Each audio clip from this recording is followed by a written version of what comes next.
Hello everyone, কেমন আছো সবাই? আশা করছি তোমরা সবাই ভালো আছো। আর আমিও কিন্তু খুব খুব ভালো আছি তোমাদের সবার আশীর্বাদে। তো আজ আমি কি রান্না করবো বলো তো? এই সাদা সাদা এগুলো কি তোমরা চেনো? অনেকেই চেনো, আবার অনেকেই হয়তো চেনো না। এটা হচ্ছে তোমার কচু, মান কচু। তো আজ আমি রান্না করব মান কচু দিয়ে মাছের ঝোল।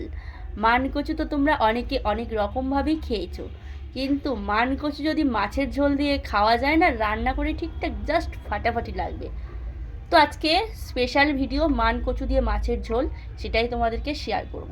চলো দেখে নেওয়া যাক কীভাবে আমি এই মান কচুটাকে রান্না করছি। চলো, এই মান কচুটাকে সেদ্ধ করতে হবে, মানে হালকা জাস্ট গরম জলে, খুব বেশি সেদ্ধ না, একদম হালকাভাবে বয়েলটা হবে। তার কারণ মানকচু অনেক সময় গলা চুলকায়, আবার অনেক সময় সেদ্ধটা একটু কম হতে চায়। তো বিশেষ কারণ হচ্ছে মানকচুটা অনেক সময় গলা চুলকায়। অনেকেই বলে যে মানকচু গলা চুলকায়, মানকচু খাবো না। কিন্তু তোমাদেরকেই বলছি বন্ধুরা, শুধু গলা চুলকানোর ভয়ে যে মানকচু খাবে না সেটা একদমই না। তোমরা যদি এইরকমভাবে মানকচুটা রান্না করো, আমি ঠিক যেরকম প্রসেসে রান্না করছি, একদম গলা চুলকাবে না। তো দেখতে থাকো কিভাবে আমি রান্নাটা করছি। তো দেখো, আমি এখানে কড়াই বসিয়ে দিয়েছি, আর এই যে 1 মগ জল নিয়েছি। কড়াইয়ের মধ্যে দেখো এরকমভাবে আমি পুরো জলটাই দিয়ে দিচ্ছি। কি করব বলো তো? এই যে কচুটাকে জলের মধ্যে দিয়ে দেব, ঠিক এরকমভাবে। একটুও গলা চলকাবে না, গলা ইড়ির করবে না, কিছুই হবে না। জাস্ট তোমরা যদি এরকমভাবে রান্নাটা করো। মানকচু আমার ভীষণ পছন্দের একটা সবজির মধ্যে পড়ে, আর মানকচু না সবসময় বাজারে পাওয়া যায় না। আজকে যখন বাজারে পাওয়া গিয়েছে, তো এই সুযোগটা কেন হাতছাড়া করি। একদম মাছের ঝোল খাবো, আর গরমের সময় এই মানকচু দিয়ে মাছের ঝোল আরও দুর্দান্ত লাগবে খেতে।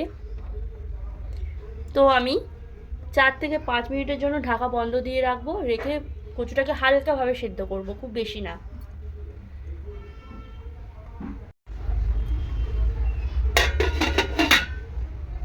বন্ধ করে দিলাম।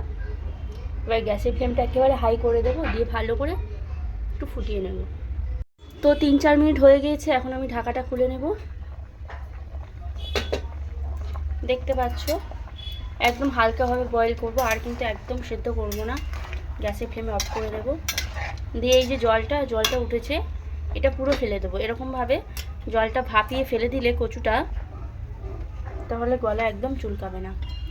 গ্যাসের ফ্লেম অফ করে দিয়েছি। তো কচুটার মধ্যে যে জলটা আছে পুরোটা ঝারিয়ে নিয়ে ফেলে দেবো, দিয়ে কচুটাকে নিয়ে নেব। একটা ঝুড়ির মধ্যে এরকম কচুটাকে দিয়ে দেবো।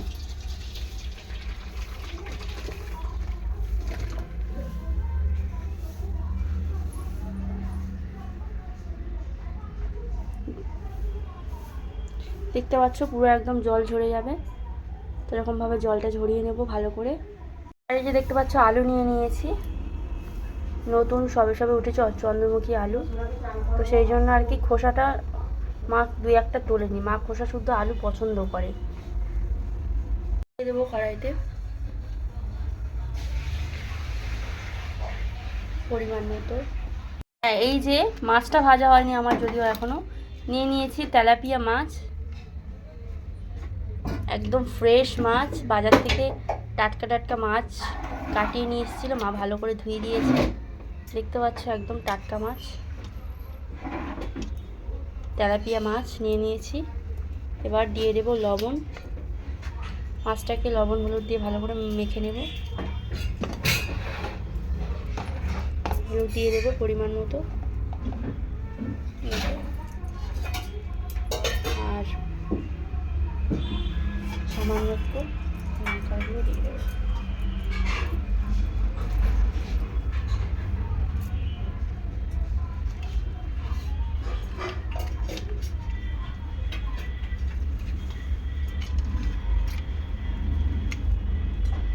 ভালো করে মাখিয়ে নেবো এরকম।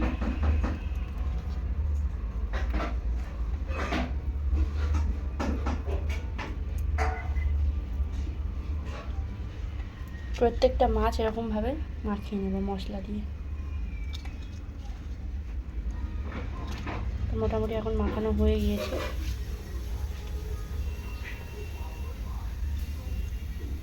তো মাছ কটা প্রথমে ভেজে নেব।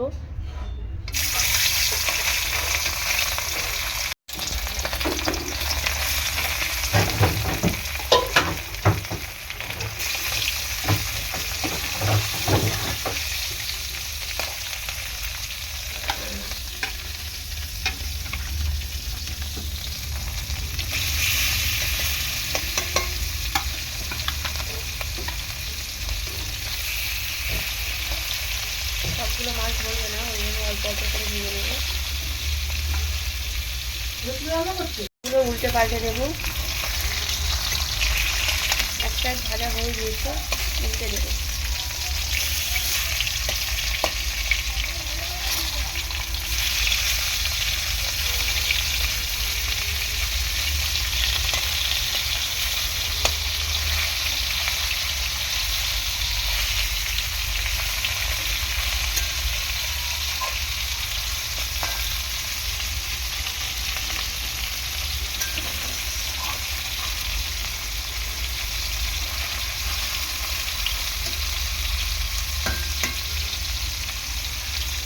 তো এরকমভাবে মাছগুলো সব ভেজে নেব।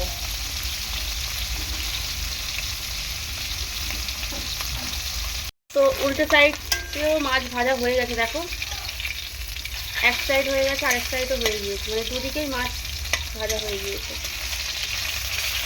তুলে নেব এখন।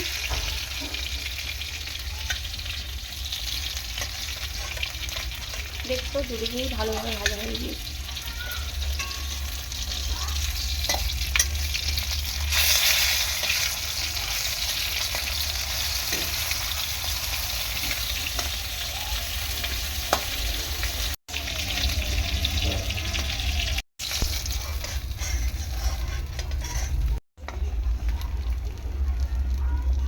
তো আর কয়েকটা বাকি রয়েছে, সেই কটা একটু ভেজে নেবো, নিলে মাছ ভাজা কমপ্লিট হয়ে যাবে।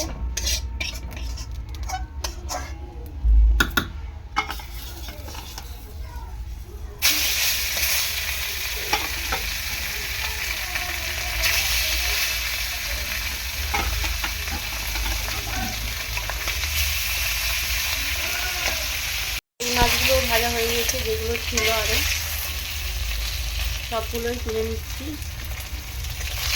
তো বন্ধুরা, তোমরা কারা কারা এরকম কচু দিয়ে মাছের ঝোল খেতে পছন্দ করো অবশ্যই আমাকে কমেন্ট করে জানাবে। তেল ছিল, আর একটুখানি এক্সট্রা করে তেল দিয়ে দিলাম। দিয়ে দেব একটুখানি পরিমাণ জিরে ফোড়ন। ফোড়নটা একটু ভেজে নেব।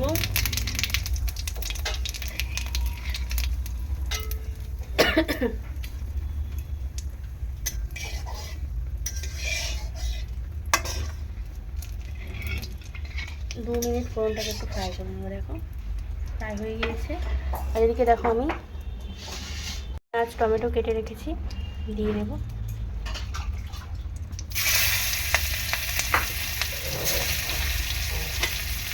পেঁয়াজটা দেবো। আর এদিকে দেখো একটু টমেটো দিয়ে দিলাম, গ্রেট করা আদা দিয়ে দিলাম।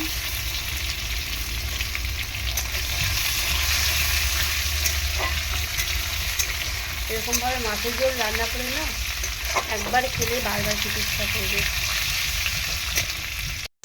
লঙ্কা দিয়ে দিলাম, একটু জিরে দিয়ে দিলাম, আর হলুদ গুঁড়ো। এই সামান্য একটুখানি জল দেবে মশলাটা কষানোর জন্য।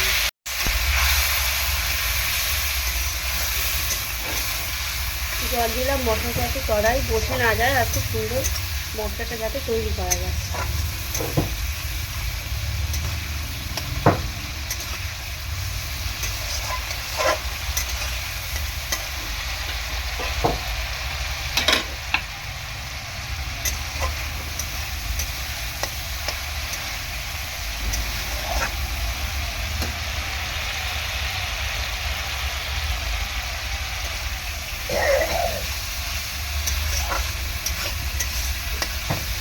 এগুলো দিয়ে কষিয়ে নেবো। এরকমভাবে কষিয়ে নেব আলুটাকে প্রথমে 2 থেকে 3 মিনিট। আদা বাটা দিলে কিন্তু এই তরকারিটা খুব ভালো লাগবে।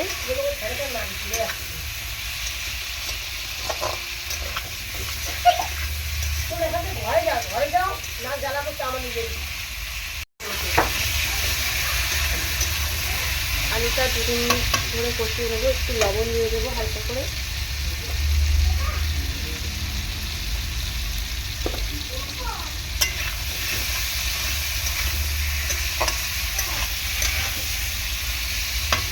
এরপর কচুগুলো দিয়ে দেবো।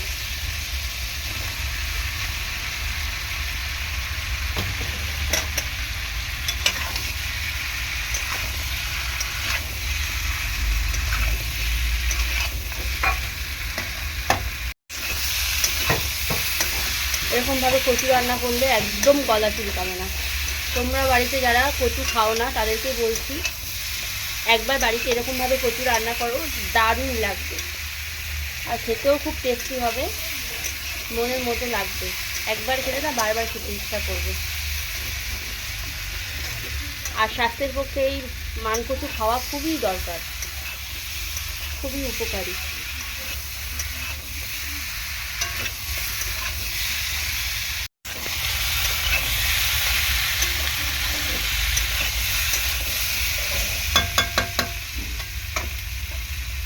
এবার জল দিয়ে দেবো।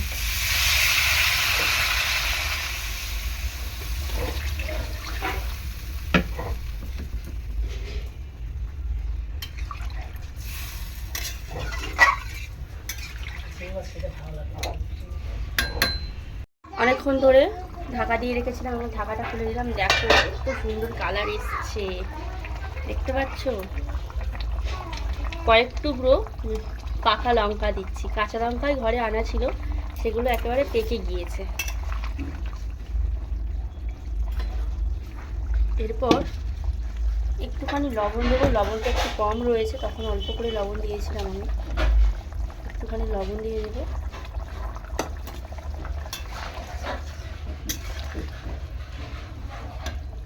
সব অর্ধেকের বেশি সেদ্ধ হয়ে গিয়েছে, সেই জন্য এখন মাছ দিয়ে দেবো।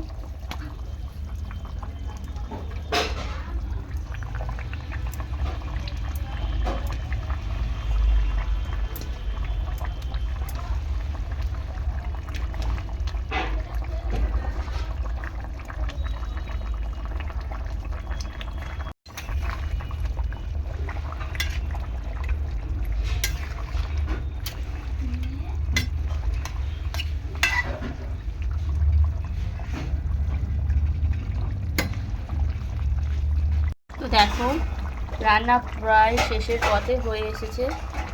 মানকচু দিয়ে মাছের ঝোল, তেলাপিয়া মাছের ঝোল, অসাধারণ একটা রেসিপি। তোমরা বাড়িতে ট্রাই করো, দারুণ দারুণ লাগবে খেতে। আর আমার চ্যানেলে যদি কোনো নতুন বন্ধু এসে থাকো, ঝটপট চ্যানেলটি সাবস্ক্রাইব করে পাশে থাকা বেল আইকনটি প্রেস করো, যাতে ভিডিও ছাড়ার সাথে সাথে ভিডিও সব রকম নোটিফিকেশানগুলো তোমরা পেয়ে যেতে পারো। আর প্রিয়াঙ্কা বালা ইউটিউব চ্যানেলের ভিডিওগুলো তোমরা যাতে ইজিভাবে দেখতে পারো। তো এখন রান্না হয়ে গিয়েছে, আমি গ্যাসের ফ্লেম অফ করে দিচ্ছি। কচুও খুব সুন্দর নরম হয়েছে। অনেকে ভাবো যে কচু সেদ্ধ হতে চায় না, দেখো প্রত্যেকটা কচু গলে গিয়েছে আমার। এরকমভাবে মানকচু রান্না করো, জাস্ট ফাটাফাটি লাগবে। দেখতে হয়তো এরকম হয়েছে, খেতে কিন্তু খুবই টেস্টি। তো দেখো আমার মাছের ঝোলটা পুরোপুরিভাবে রেডি হয়ে গিয়েছে। আর হ্যাঁ, আরও একটা কথা, আমি কিন্তু রোজ লাইভে আসি। তোমরা অনেকেই আমাকে জিজ্ঞাসা করো যে দিদিভাই লাইভে আসো নাকি। তো তাদেরকেই বলছি, যারা যারা আমার লাইভ জয়েন করতে চাও, ঠিক সন্ধ্যাবেলা 8টা থেকে 8:30টার মধ্যে আমার লাইভে তোমরা জয়েন করতে পারো। ওই টাইমটায় আমি লাইভ আসি। আর সাবস্ক্রাইব করে নিও আমার চ্যানেলটি, যাতে আমার সব ভিডিওগুলো তোমরা দেখতে পাও। তো এরকম নিত্য নতুন নিয়ে রোজই আমি তোমাদের কাছে হাজির হব, রান্নার ভিডিও নিয়ে, আদার্স ব্লগ ভিডিও নিয়ে। তো আজকে আসি, সবাই ভালো থেকো এবং সুস্থ থেকো। টাটা।